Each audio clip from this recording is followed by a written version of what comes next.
नमस्कार साथियों, स्वागत है आपका अपने YouTube चैनल सृजन हिंदी क्लासेज पर। आज हम हिंदी टीजीटी, पीजीटी, जीआईसी और एलटी ग्रेड के प्रैक्टिस पेपर 2 को हल करेंगे। तो शुरू करते हैं। पहला प्रश्न है, a dictionary of English and Hindustani के लेखक हैं। तो इसका सही उत्तर है ऑप्शन सी, जॉन गिलक्राइस्ट। अगला प्रश्न है, हिंदी साहित्य का आदिकाल हिंदी का एक इतिहास ग्रंथ है। इस ग्रंथ के रचनाकार का नाम है। तो इसका सही उत्तर है ऑप्शन सी, हजारी प्रसाद द्विवेदी। अगला प्रश्न है, आचार्य रामचंद्र शुक्ल ने रीतिकाल का आरंभ किस कवि से माना है। तो इसका सही उत्तर होगा ऑप्शन सी, चिंतामणि त्रिपाठी से। अगला प्रश्न है, डेल सो बनाया मेलत सभा के बीच लोगन कवित्व कीनो खेल कर जान्यो है। ये काव्य पंक्तियां किस कवि की हैं। तो इसका सही उत्तर है ऑप्शन ए, ठाकुर। अगला प्रश्न है, निम्नलिखित में से कौन रीतमुक्त कवि नहीं है। तो इसका सही उत्तर है ऑप्शन डी, बिहारी। अगला प्रश्न है, जयचंद्र प्रकाश के रचनाकार हैं। तो इसका सही उत्तर होगा ऑप्शन बी, भट्ट केदार। अगला प्रश्न देखते हैं, निर्भय भीम व्यायोग के लेखक हैं। तो इसका सही उत्तर है ऑप्शन डी, रामचंद्र सूर्य। अगला प्रश्न है, बीसल देव रासो की नायिका का नाम क्या है। तो इसका सही उत्तर होगा ऑप्शन डी, राजमती। अगला प्रश्न है, हम अपने को ऐसे धार्मिक आंदोलन के सामने पाते हैं जो उन सब आंदोलनों से कहीं अधिक विशाल है जिन्हें भारतवर्ष ने कभी देखा है। भक्ति आंदोलन के विषयक यह उक्ति किसकी है। तो इसका सही उत्तर है ऑप्शन डी, जॉर्ज ग्रियर्सन। अगला प्रश्न है, सही कालक्रम वाले वर्ग को चिन्हित कीजिए। तो इसका सही उत्तर होगा ऑप्शन बी, कबीर, सूर, जायसी, तुलसी। अगला प्रश्न है, उन्होंने सामान्य हृदय तत्व की सृष्टि व्यापनी भावना द्वारा मनुष्य और पशु पक्षी सबको एक जीवन सूत्र में बद्ध देखा है। तो यह इसका सही उत्तर होगा ऑप्शन सी, जायसी। अगला प्रश्न है, इनमें से अकबर दरबार के नवरत्नों में शामिल कवि थे। तो इसका सही उत्तर है ऑप्शन सी, रहीमदास। अगला प्रश्न है, हिंदी साहित्य में राष्ट्रीय चेतना के संवाहक और आधुनिक चेतना के प्रणेता प्रथम साहित्यकार हैं। तो इसका सही उत्तर होगा ऑप्शन बी, भारतेंदु हरिश्चंद्र। अगला प्रश्न है, साकेत में राम का चरित्र काव्य के द्वितीय श्रेणी के चरित्रों में परिगणित होने योग्य ही बन सका है। प्रस्तुत कथन किनका है। तो इसका सही उत्तर है ऑप्शन सी, नंद दुलारे वाजपेयी। अगला प्रश्न है, रामधारी सिंह दिनकर की किस कृति को आधुनिक युग की गीता कहा गया है। तो इसका सही उत्तर है ऑप्शन सी, कुरुक्षेत्र। अगला प्रश्न है, मार्क्सवादी चिंतन से प्रभावित हिंदी की प्रमुख साहित्य परंपरा है। तो इसका सही उत्तर होगा ऑप्शन डी, प्रगतिवाद। अगला प्रश्न है, नकेनवाद के प्रवर्तक कवि थे। तो इसका सही उत्तर है ऑप्शन डी, नलिन बिलोचन शर्मा, केसरी कुमार और नरेश। अगला प्रश्न है, नई कविता के विषय में असत्य कथन है। इसका सही उत्तर है ऑप्शन डी, यह कविता हसोन्मुख मध्यवर्गीय समाज के जीवन का चित्र है।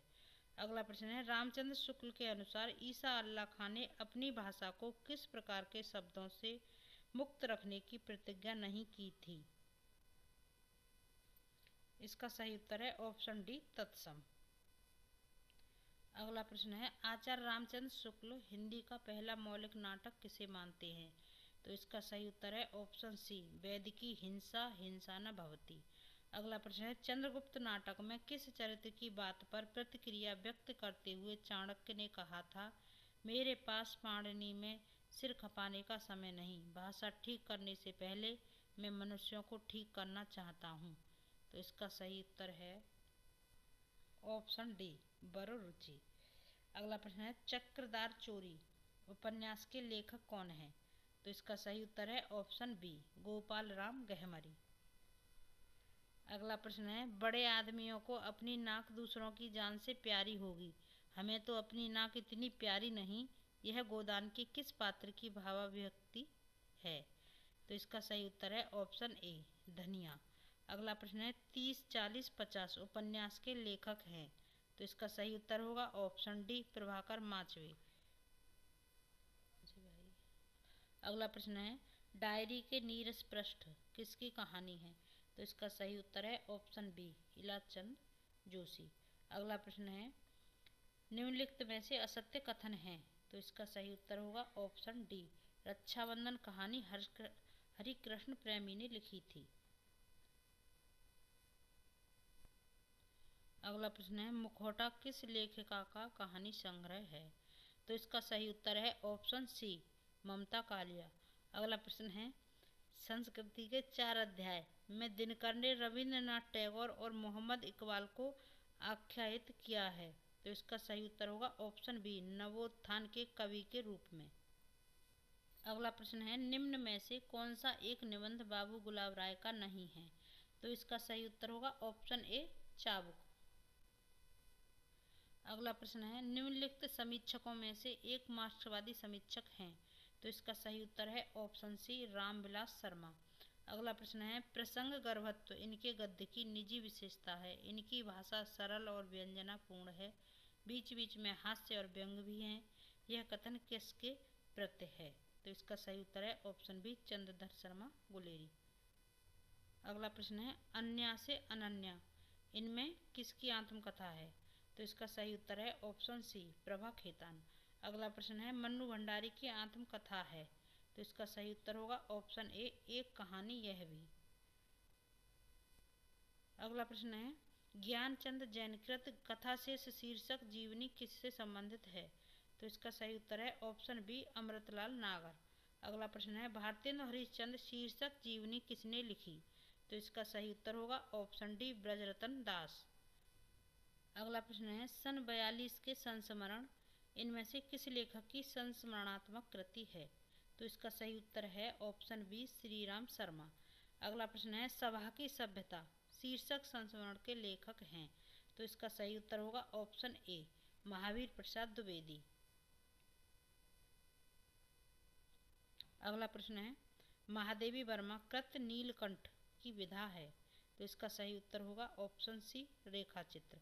अगला प्रश्न है पीयूष प्रभाव में संकलित गौरा नामक रेखा चित्र के अनुसार बछड़े का क्या नाम रखा गया? तो इसका सही उत्तर होगा ऑप्शन सी, लालमणि। अगला प्रश्न है हिंदी के किस रचनाकार ने व्यंग को विधा का दर्जा दिलवाया? तो इसका सही उत्तर होगा ऑप्शन डी, हरिशंकर परसाई। अगला प्रश्न है ठेले पर हिमालय के संदर्भ में कौन सा कथन सही है?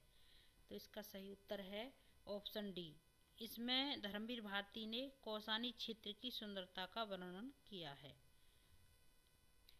अगला प्रश्न है इनमें से किस आचार्य ने काव्य गुणों की संख्या 10 मानी है? तो इसका सही उत्तर है ऑप्शन डी, भरत मुनि। अगला प्रश्न है काव्य का वह गुण जो चित्त में तेज और स्फूर्ति का संचार करता है कौन सा गुण कहलाता है? तो इसका सही उत्तर होगा ऑप्शन ए, ओज गुण। अगला प्रश्न है वक्रोक्ति काव्य जीवितम कहकर वक्रोक्ति को ही काव्य की आत्मा स्वीकार करने वाले आचार्य हैं? तो इसका सही उत्तर है ऑप्शन सी, कुंतक। अगला प्रश्न है आधा पात बबूल का तामे तनिक पिसान लालाजी करने लगे छठे क्षमा से दान उपयुक्त दोहे में कौन सा रस है? तो इसका सही उत्तर है ऑप्शन डी, हास्य रस।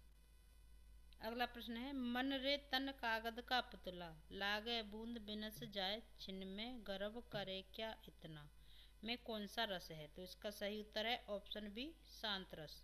अगला प्रश्न है दिवस का अवसान समीप था गगन था कुछ लोहित हो चला तरु शिखा पर थी अब राजती कमलनी कुल बल्लभ की प्रभा।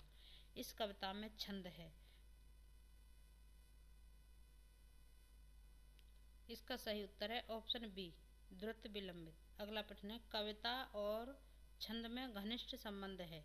कविता हमारे प्राणों का संगीत है, छंद हृदय कंपन। कविता का स्वभाव ही छंद में लयमान होता है। उक्त कथन किसका है? तो इसका सही उत्तर होगा ऑप्शन डी, सुमित्रानंदन पंत। अगला प्रश्न है निम्नलिखित में से कौन सा पात्र चंद्रगुप्त नाटक से संबंधित नहीं है? तो इसका सही उत्तर होगा ऑप्शन सी, जयमाला। अगला प्रश्न है उदित उदयगिर मंच पर रघुवर बाल पतंग बिगसे संत सरोज सब हर्षे लोचन भ्रंग। इस पंक्ति में कौन सा अलंकार है? तो इसका सही उत्तर होगा ऑप्शन डी, रूपक अलंकार। अगला प्रश्न है ब्रज भाषा का केंद्रीय क्षेत्र कहाँ है? तो इसका सही उत्तर होगा ऑप्शन डी मथुरा। अगला प्रश्न है ब्राह्मी लिपि का प्रयोग किसने शुरू किया? तो इसका सही उत्तर है ऑप्शन सी वैदिक आर्यों ने।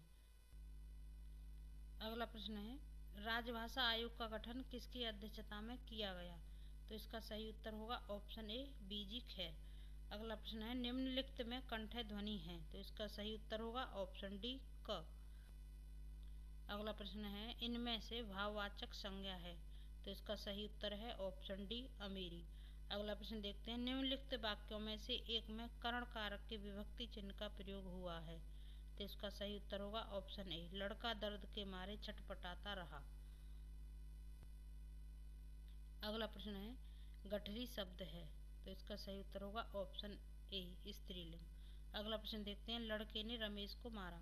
इस वाक्य में लड़के हैं, तो इसका सही उत्तर होगा ऑप्शन ए एक वचन। अगला प्रश्न है नीचे दिए गए शब्द का सही संधि विच्छेद वाला विकल्प पहचानिए। संलग्न, तो इसका सही उत्तर होगा ऑप्शन डी सम प्लस लग्न। अगला प्रश्न है निम्नलिखित में अव्ययी भाव समास का उदाहरण है? तो इसका सही उत्तर होगा ऑप्शन ए रातों रात। अगला प्रश्न है किस शब्द में द्वंद्व समास नहीं है? तो इसका सही उत्तर होगा ऑप्शन बी परशुराम। अगला प्रश्न है निर्विकार शब्द में उपसर्ग है? तो इसका सही उत्तर है ऑप्शन डी निर। अगला प्रश्न है सने सने शब्द है? तो इसका सही उत्तर होगा ऑप्शन ए तत्सम। अगला प्रश्न है आंसू शब्द है? तो इसका सही उत्तर है ऑप्शन बी तद्भव। अगला प्रश्न देखते हैं निम्नलिखित शब्दार्थों के युग्म में कौन सा युग्म गलत है? तो इसका सही उत्तर होगा ऑप्शन बी शीर्षकम शिखा। अगला प्रश्न है निम्न विकल्प में से कौन सा विकल्प नीचे दिए गए शब्द अम्बु का सही समानार्थी शब्द नहीं है? अम्बु, इसका सही उत्तर होगा ऑप्शन डी फलक। अगला प्रश्न है इनमें से सफल शब्द का विलोम नहीं है? तो इसका सही उत्तर होगा ऑप्शन सी कुफल। अगला प्रश्न है अनुपभुक्त का विलोम होगा? तो इसका सही उत्तर है ऑप्शन बी उपभुक्त। अगला प्रश्न है एक की वर्तनी शुद्ध है? तो इसका सही उत्तर है ऑप्शन ए अनन्नास। अगला प्रश्न है सही वर्तनी वाला शुद्ध शब्द कौन सा है? तो इसका सही उत्तर होगा ऑप्शन सी संभावना। अगला प्रश्न है इनमें से अशुद्ध वाक्य है? इसका सही उत्तर होगा ऑप्शन ए कल, आज और कल अवकाश रहेगा। अगला प्रश्न है जहाँ तक सध सके वाक्यांश के लिए एक शब्द है? तो इसका सही उत्तर होगा ऑप्शन ए यथासाध्य। अगला प्रश्न है जिसकी कल्पना न की जा सके वाक्यांश के लिए एक शब्द होता है? तो इसका सही उत्तर होगा ऑप्शन बी अकल्पनीय। अगला प्रश्न है जिसने मृत्यु को जीत लिया है कहलाता है? तो इसका सही उत्तर है ऑप्शन बी मृत्युंजय। अगला प्रश्न है निम्नांकित में से मुहावरा है? तो इसका सही उत्तर होगा ऑप्शन बी भाड़े का टट्टू। साथियों आज के लिए बस इतना ही। इससे आगे के प्रश्नों को हम अगली क्लास में हल करेंगे। वीडियो अच्छी लगी हो तो वीडियो को लाइक शेयर और सब्सक्राइब जरूर करें। वीडियो देखने के लिए धन्यवाद।